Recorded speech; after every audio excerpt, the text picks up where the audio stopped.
at last, you solve the problem that you've worked on for 6 months or 2 years or even longer, and at last you've got it. And of course that's immensely pleasing.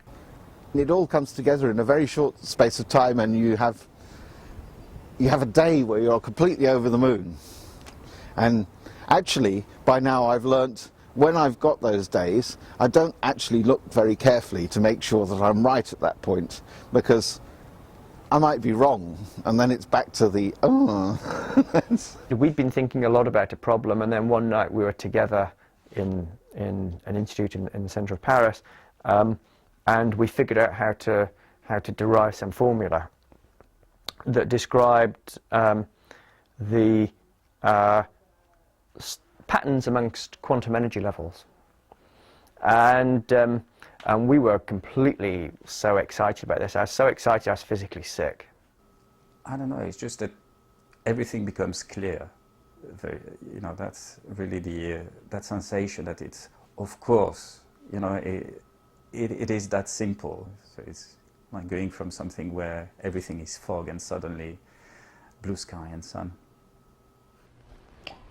An exciting period is when you think you know how you're going to get there. And it's going to take you a while, but you're pretty sure that you've got a grip on this and you're not going to let go. And you're just executing the plan. And yes, as you're executing it, it's yes, you were right, this is the way.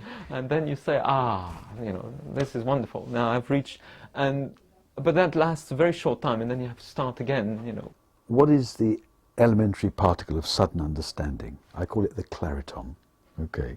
Now, we all recognize it. Suddenly, aha, you understand something. It's great.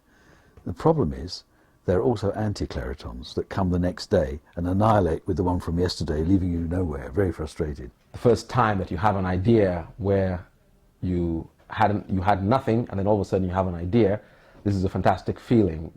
And that moment of clarity, that moment of is really fantastic. You get like a huge, like a rush of adrenaline, and I think that's what gets people hooked. Right. Well, in this particular case, I think I was at home when I realized that it definitely would work, and I wrote him an email saying we got it.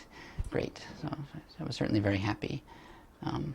My wife was very happy too, because it meant then she could start seeing more of me. Okay, for instance, what has happened? You're thinking about some problem and think, oh, I found it. Oh, good. Oh, I'm so proud about myself, how I happy.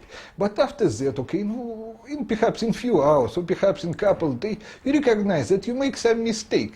And so you once more unhappy, you see. Great moments? Wow. Yeah, one has to take a relative definition of that. I might be still waiting for a great moment. It's a wonderful feeling when you finally crack a problem, or you finally realize that you're on the track and the rest is perhaps rather routine working out. That's a lovely feeling. It's one of the best feelings in life. And it doesn't come often, but it does come. When you start a new problem, it's like finding a way around a strange landscape in the dark. And at first you're stumbling around in circles, getting nowhere, getting back to the same place, slowly perhaps getting some idea of what the country's like.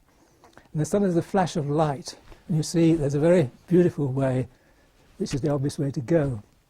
And if you're lucky, at the end you've had enough of these flashes of light, the whole thing is absolutely daylight, and you see a very clear, simple, beautiful way right from the beginning to the end. And that's very satisfying. There's no sort of sudden flash of light on the road to Damascus. Not in my game.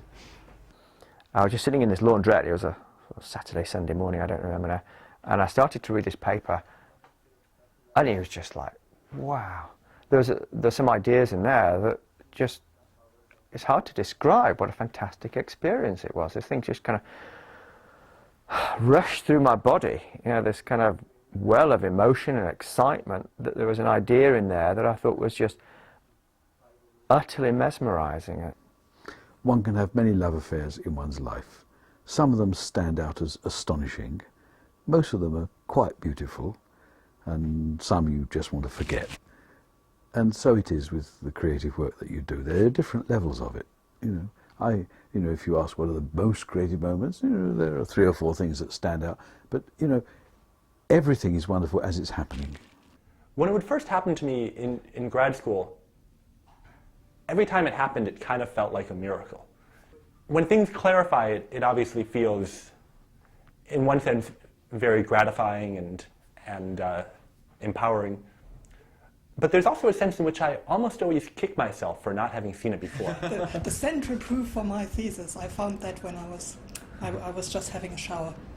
And I had been thinking about this problem the whole night, basically dreaming about it, and then in the morning I had my shower, and then I finally thought, yes, that's it.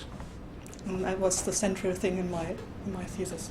It's just the best feeling in the world. I don't know, it's just incredible. It's exhilarating. It's, it's those moments that you kind of live for in your math life is most of what we do is filled with, wrong turns and dead ends and things that don't work out and ideas that just, aren't right. And then just every once in a while you get that thing that does work, and it's just brilliant when it happens. And it is, you get hooked on that.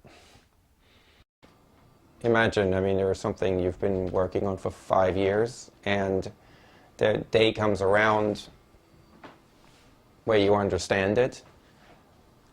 That's something. And, it's, you really feel, just for these great moments, it's worth doing mathematics for.